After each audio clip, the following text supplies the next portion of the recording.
Hello student, welcome to my channel Sarwan lecturer. आज का ये वीडियो क्लास 10th के लिए बहुत ज्यादा इंपॉर्टेंट है। आज मैं आपको बताऊंगा क्लास 10 साइंस का 10 सबसे महत्वपूर्ण प्रश्न। ये प्रश्न आपको बोर्ड एग्जाम में तैयार करके ही जाना है, क्योंकि इन सारे प्रश्नों में से आपके 10 प्रश्न में से 5 से 7 प्रश्न फंसने वाला है। ये वीडियो बहुत ज्यादा इंपॉर्टेंट है और अगर आप लोग इस वीडियो को लाइक नहीं किए हो तो लाइक कर देना, चैनल पर नए हो सब्सक्राइब कर लेना और आपको वीडियो को लास्ट तक देखना है। पूरा प्रश्न तैयार करके जाना है जितना मैं आज आपको पढ़ाने वाला हूं। सारे प्रश्न आपके लिए बहुत ज्यादा इंपॉर्टेंट है। देखो, जैसे पहला प्रश्न ये आपके लिए पहले ही चैप्टर से सबसे ज्यादा इंपॉर्टेंट है। वायु में जलाने से पहले मैग्नीशियम रिबन को साफ क्यों किया जाता है? देखो, वायु में जलाने से पहले जो आपका मैग्नीशियम रिबन है वो साफ क्यों किया जाता है? अगर आपको पता है तो अच्छी बात है। आपको देखना है कि आपको मैं जिस तरीके से बताऊंगा उस तरीके से आपको बहुत जल्दी याद होगा। ये टॉप 10 प्रश्न, ये 10 प्रश्न आपको तैयार करके जाना है। जैसे देखो, जब आपका मैग्नीशियम रिबन होता है उसको हम लोग वायु में रख देते हैं तो वायु में ऑक्सीजन गैस पाई जाती है और मैग्नीशियम ऑक्सीजन से अभिक्रिया करके क्या बना लेती है? Magnesium oxide. और जो मैग्नीशियम ऑक्साइड है अगर हम उसको जलाते हैं, ठीक है, तो वो जल्दी नहीं जलता, क्योंकि उसके ऊपर क्या चढ़ गया है? मैग्नीशियम के ऊपर मैग्नीशियम ऑक्साइड की परत चढ़ गई है। तो फिर उसको अगर हम लोग साफ करेंगे तो वो काफी अच्छी से जलेगा, इसीलिए हम लोग इसको साफ कर लेते हैं। अब मैं आपको बताता हूं, जैसे यहां देखो क्या लिखा है। मैग्नीशियम रिबन की सतह पर उपस्थित मैग्नीशियम ऑक्साइड की सतह को साफ करने के लिए दहन मतलब होता है जैसे जलाने से पहले या दहन से पहले रेगमाल से रगड़कर साफ कर लिया जाता है, क्योंकि उस पर मैग्नीशियम ऑक्साइड की परत चढ़ जाती है और उस परत को हटाने के लिए हम लोग जो आपका मैग्नीशियम रिबन है उसको बिल्कुल अच्छी तरीका से साफ कर लेते हैं। ठीक है, तो आपका यही आंसर है और बहुत इजी तरीके से मैंने बताया है कि आप लोगों को ओनली 1 मिनट में याद हो जाए। नोट कर लो, बहुत ज्यादा इंपॉर्टेंट क्वेश्चन है। ठीक है, अब दूसरा यहां देखो, दूसरा नंबर क्वेश्चन आपका एसिड बेस एंड सॉल्ट से है। ये क्या कह रहा है? देखो, जो शुष्क हाइड्रोक्लोरिक अम्ल है या फिर शुष्क हाइड्रोक्लोरिक गैस है, जो शुष्क हाइड्रोक्लोरिक गैस है, शुष्क लिटमस पत्र को क्यों नहीं बदलता? देखो, जो आपका शुष्क हाइड्रोक्लोरिक गैस है वो लिटमस पत्र को क्यों नहीं बदलता? क्योंकि जो अम्ल होता है वो तो लिटमस पेपर को बदल देता है, लेकिन यहां क्यों नहीं बदलता है ये बताना है। तो देखो, इसका एक कारण है जो मैं आपको बताने वाला हूं। देखो, जो आपका आंसर है कि शुष्क हाइड्रोक्लोरिक गैस जो होता है शुष्क लिटमस पत्र के रंग को इसलिए नहीं बदलती क्योंकि शुष्क HCl में जो होता है गैस में, जो शुष्क HCl गैस होता है उसमें हाइड्रोजन आयन जो होते हैं H+ आयन नहीं होते। अगर जो आपका जिसमें हाइड्रोजन आयन नहीं होंगे उसमें अम्ल की मात्रा बहुत कम होगी या नहीं होगी। अगर ये नहीं है तो अम्ल की मात्रा नहीं होगी और आयन नहीं होते इसलिए यह अम्लता का अभिलक्षण नहीं प्रदर्शित करता या अभिलक्षण प्रदर्शित नहीं करता। और अगर यह अम्लता का लक्षण प्रदर्शित ही नहीं करता तो ये कैसे लिटमस पत्र को बदल पाएगा? क्योंकि जो अम्ल होता है वही लिटमस पत्र को बदल पाता है, उसके रंग को चेंज कर पाता है, लेकिन इसमें तो वो गुण ही नहीं है तो नहीं कर पाएगा। तो यही आपका आंसर है। ठीक है, क्योंकि शुष्क जो आपका HCl गैस में हाइड्रोजन आयन यानी कि H+ आयन नहीं होते, इसलिए जो इनकी अम्लता का अभिलक्षण नहीं, जो आपका अम्लता का अभिलक्षण प्रदर्शित नहीं करती। ये आपका इंपॉर्टेंट है, हो सकता है कि बोर्ड एग्जाम में आ जाए, तो जरूर तैयार करके जाना। ठीक है, आपको पूरा तैयार कर लेना है 10 के 10 क्वेश्चंस जो मैं आपको बताने वाला हूं। यहां आपका क्वेश्चन नंबर 3 क्या कह रहा है? क्वेश्चन नंबर 3 कह रहा है कि कॉपर के 2 प्रमुख अयस्कों के नाम व सूत्र लिखिए। बहुत ज्यादा इंपॉर्टेंट क्वेश्चन है, रिकॉर्ड तोड़ दिया है आने का और हमेशा पूछा जाता है। ठीक है, पहला तो है सल्फाइड एस्क, दूसरा है ऑक्साइड एस्क।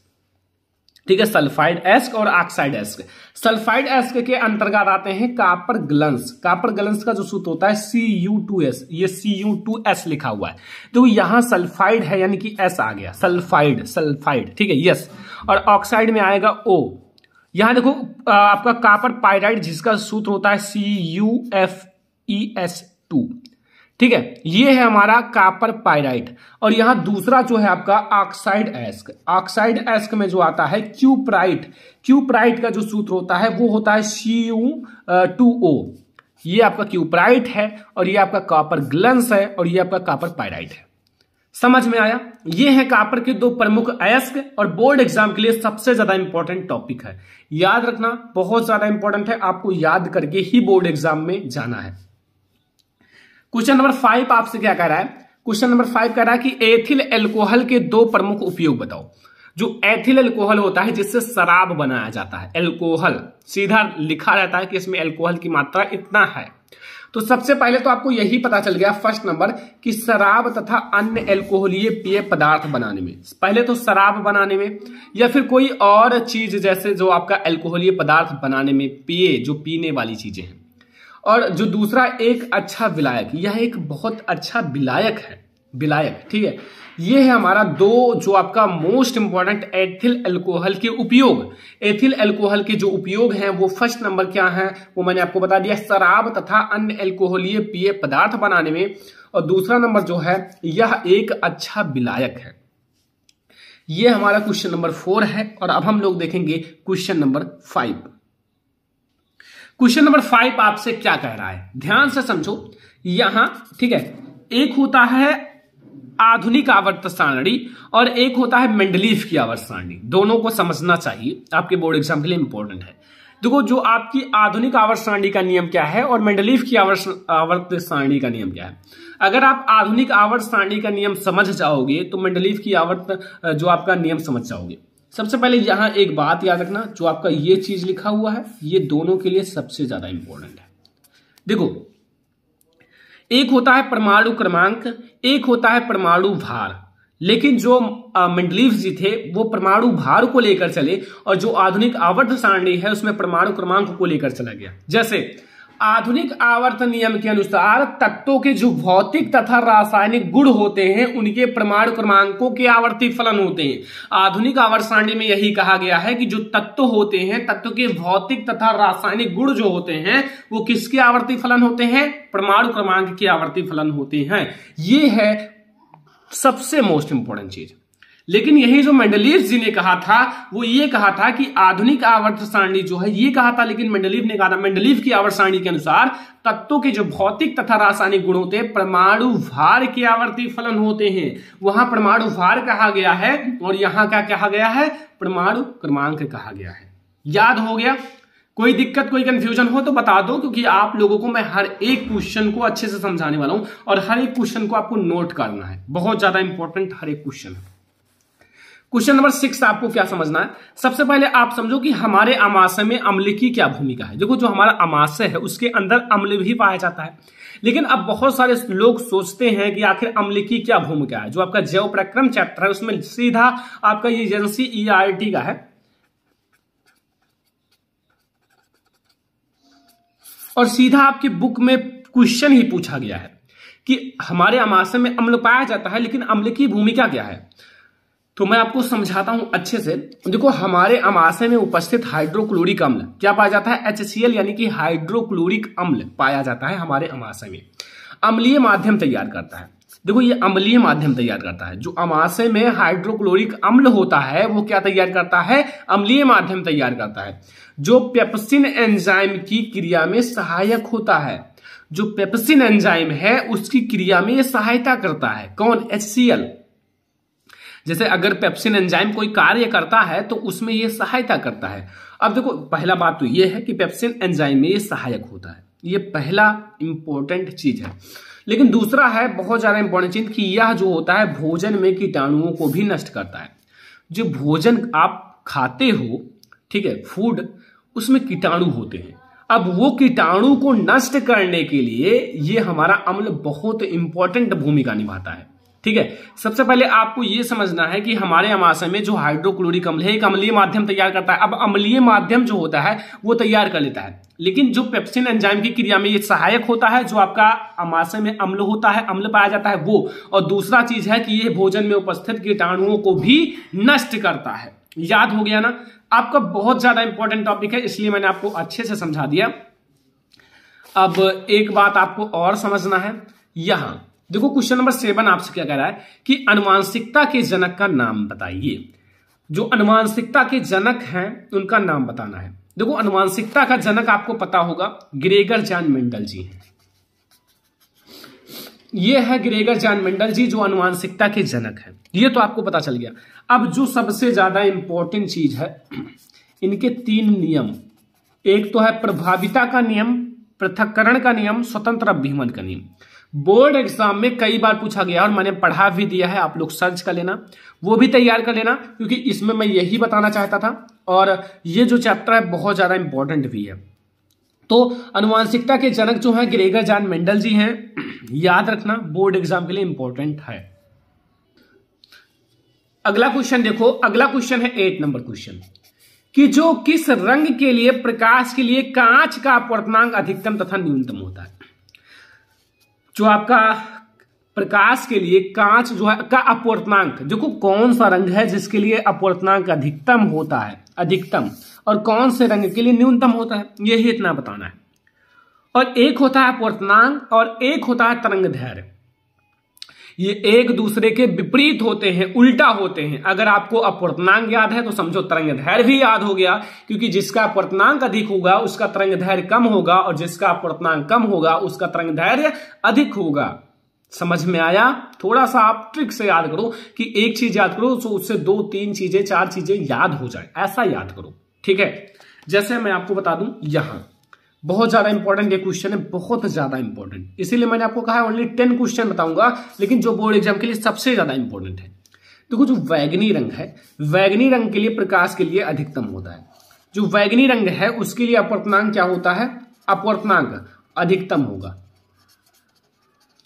चलो अधिकतम होता है। लेकिन अगर यही तरंगदैर्घ्य की बात की जाए तो क्या होगा, न्यूनतम होगा। क्या होगा, इसका उल्टा, न्यूनतम, ठीक है। अब देखो यहां लाल रंग के लिए क्या होता है, न्यूनतम होता है। लाल रंग के लिए जो अपवर्तनांक होगा वो न्यूनतम होगा, लेकिन इसका जो तरंगदैर्घ्य होता है वो अधिक होता है, सबसे ज्यादा अधिक होता है।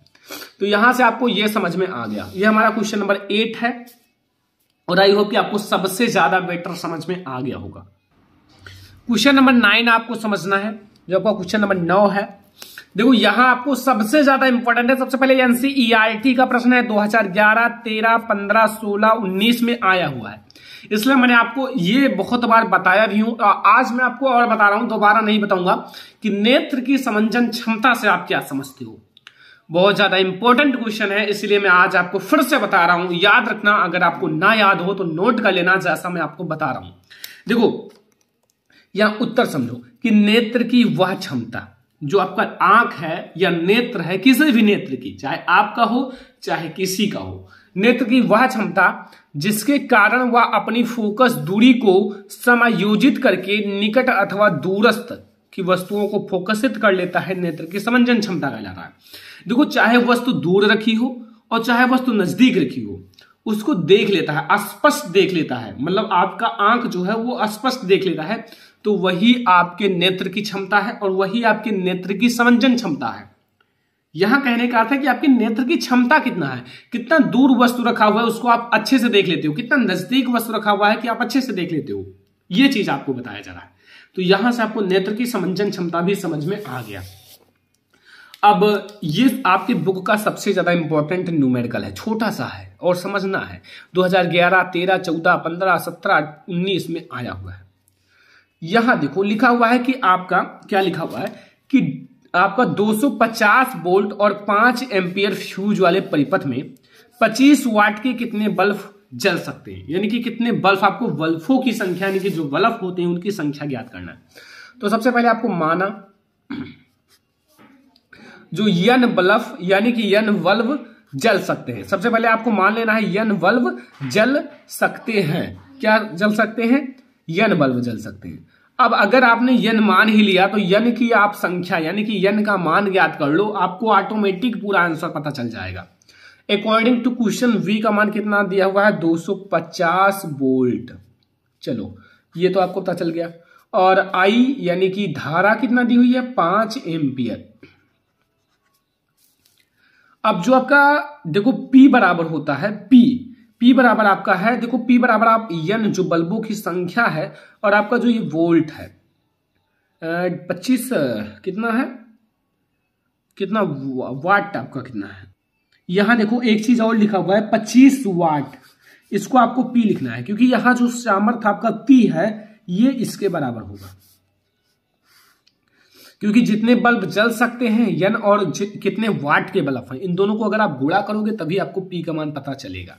ठीक है, समझ में आया। अब देखो एक सूत्र आपको याद रखना है कि P बराबर VI, ये एक सूत्र है, P बराबर VI। सभी का मान रख दो। P का मान कितना है n इंटू 25 और V का मान है 250 यानी कि 250 और I का मान है 5। तो यहां से n आप इधर ही रखो और यहां 250 इंटू 5/25। यहां से अगर आप 25 से 25 काट दोगे तो यहां 10 बचेगा और यहां आंसर आएगा n की संख्या 50। n की संख्या कितना है 50। तो आप बताओ क्या हो सकता है, यहां क्या आ सकता है। आखिर आपको पता चल गया कि आपके 50 बल्ब जल सकते हैं। कितने बल्ब जल सकते हैं 50, n की संख्या। तो ये आज था हमारा 10 सबसे महत्वपूर्ण प्रश्न साइंस का। अगर आप ये 10 प्रश्न तैयार कर लेते हो तो बोर्ड एग्जाम में आपको बहुत सारे क्वेश्चंस यहां से देखने को मिल जाएंगे। तो इस वीडियो को आपको ज्यादा से ज्यादा लाइक करना है, शेयर करना है अपने फ्रेंड्स के साथ, और जितना मैंने बताया है इन सारे क्वेश्चंस को आपको नोट भी कर लेना है। जितना क्वेश्चंस मैंने बताया 10 क्वेश्चंस बताया है, अभी आपको बहुत सारे क्वेश्चंस देखने को मिलेंगे आगे चलकर। तो वीडियो को लाइक कर दो, चैनल पर नए हो सब्सक्राइब कर लेना, ठीक है, और अपने चैनल को भी सब्सक्राइब कर लेना ताकि मैं आप लोगों को जो भी वीडियोज भेजूं आप लोगों के सबसे पहले पहुंचे। तो चलो फिर मिलते हैं किसी और नेक्स्ट वीडियो में, तब तक के लिए धन्यवाद।